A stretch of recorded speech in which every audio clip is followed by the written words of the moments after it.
Welcome back, guys. A lot of schools take their students on school trips. They can be fun, they can be boring, they can be memorable, but what is the scariest school trip that you've ever heard about? I think it might be one of these. I'm Danny Burke, and this is the top 10 scary school trip stories. Starting off at number 10, we have a story from a small Kansas town in 1957. A teacher there decided to get senior students to take the new students on a pre-Halloween trip through a haunted house. Now the principal thought he would play a bit of a prank and let the students find him hanging in the dark with a rope tied under his arms, and they would think he's hanging by the neck. They covered the house with creepy decorations for the students' arrival. They were pretty creeped out by all of the rooms, especially the room with the scary man hanging from the ceiling and groaning. As the last students left, the teacher went to get a picture of the principal. She called out his name. There was no answer. It was then that she realized he had tripped on the floor decorations. The rope had slipped from his arms up to his neck, and he had actually died from strangulation. Next up at number 9, we have the story of Horatio Chappelle, a 17-year-old student who went on a school trip to Norway in 2011. The area was known for bears, but the leaders of the trip were pretty experienced. One morning at 7:30 a.m. the group was still asleep. The warning system they set up around their camp failed to detect any intruder. Suddenly Horatio's tent was ripped open,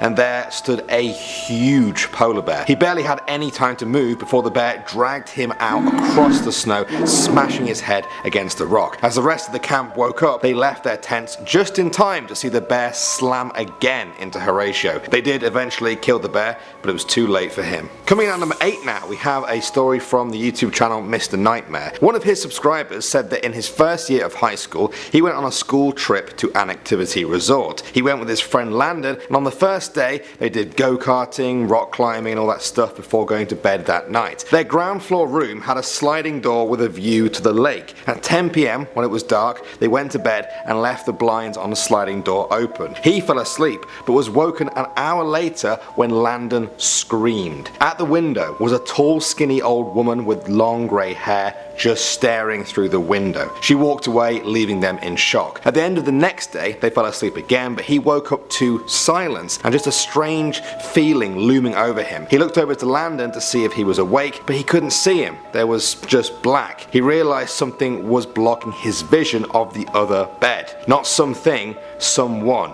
He looked up, and there was the old woman standing over him. She quickly left, and they did too the very next morning. At number 7 now, this story starts with a New York high school who had recently suffered the loss of a 17-year-old student who had died in a car crash. Now the school's forensic science club went on a trip not long after to a morgue to study how they preserve organs. One of the students looked at the name tag on a jar that had a human brain in it, and to their horror they realized it was their classmate's brain who had recently died. His parents thought they had buried him with all of his organs, but the morgue had actually kept his brain for further study without even telling them. They were sued for emotionally traumatizing the students who saw the brain. Alright, coming in at number 6 now, we have a story from backpackverse.com from a woman who says that when she was a kid, she went on a nature walk school trip. They were split into groups of 10 for the walk as the teachers talked about nature and the history of the area they were in. She hung back, and then suddenly Victorian looking school children burst out of the trees laughing, and they had a white glow all around them. One of them, a girl, said, "Hello, would you like to play?" But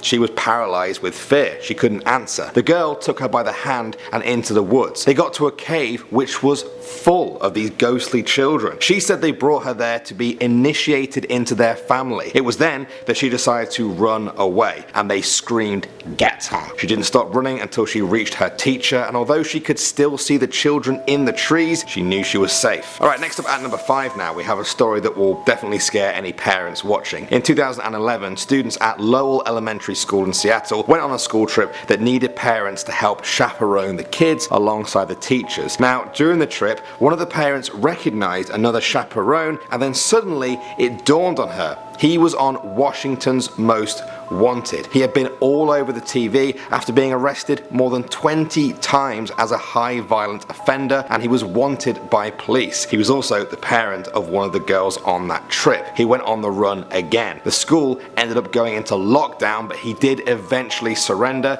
much to the relief of the other parents. Moving on to number 4. In 1986, Oregon Episcopal School went on a wilderness experience trip to climb Mount Hood. As the group climbed the mountain, the weather started to get really bad. They turned around but were caught in a severe snowstorm and decided their only option to survive was to dig out a cave in the snow for shelter until the storm passed. They had just one shovel, the rest of them used their hands. It took them 2 hours to dig the shelter and it was still too small for them. They took it in turns to be in the shelter. 2 of them then went down the mountain to go and get help, but when help finally arrived, they found 3 of the students frozen in the snow halfway down the mountain. They could not revive them. They then got to the shelter and found only 2 of them alive. One of them ended up making a full recovery, but the other had to have both their legs amputated due to frostbite. At number 3 now, we have another story from Mr. Nightmare about a kid who took a field trip to a rural zoo. After looking at the animals outside for a while, they entered a large building that contained animal taxidermies, all frozen in position. He snuck off to the bathroom without telling his teacher. When he came back out, he walked along the dimly lit halls, picturing the animals moving in life, before seeing a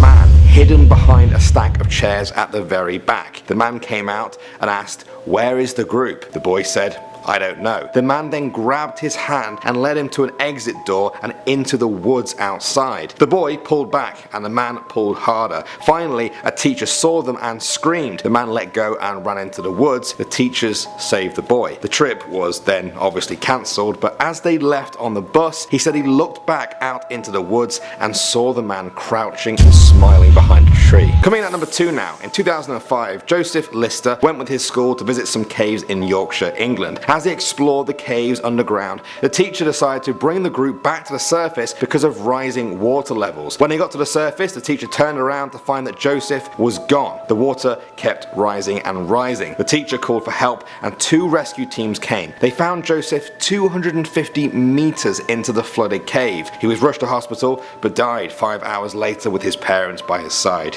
And finally at number 1 now. In 1976, 26 children aged 5 to 14 were on their way back from a swimming pool field trip in California when the driver stopped to see if a car that had broken down needed any help. Suddenly, 3 masked men stormed onto the bus with guns. They drove the children and the bus driver around for 11 hours before eventually stopping at a quarry. They then loaded them into a buried van with a tiny bit of food, some water and some mattresses to sleep on. The kidnappers then went off to go and make their ransom demands, but the phone lines were too full from all the media calls and the families looking for their children. In that time, the bus driver managed to stack up the mattresses, allowing them to climb up to the top of the quarry and escape. Amazingly, all of them were fine and lived to tell this terrifying tale. Alright guys, like I always say in every scary video I do, things like this are scary because they are so rare. So, if you're watching this and you are at school, don't be scared of school trips, but do be careful.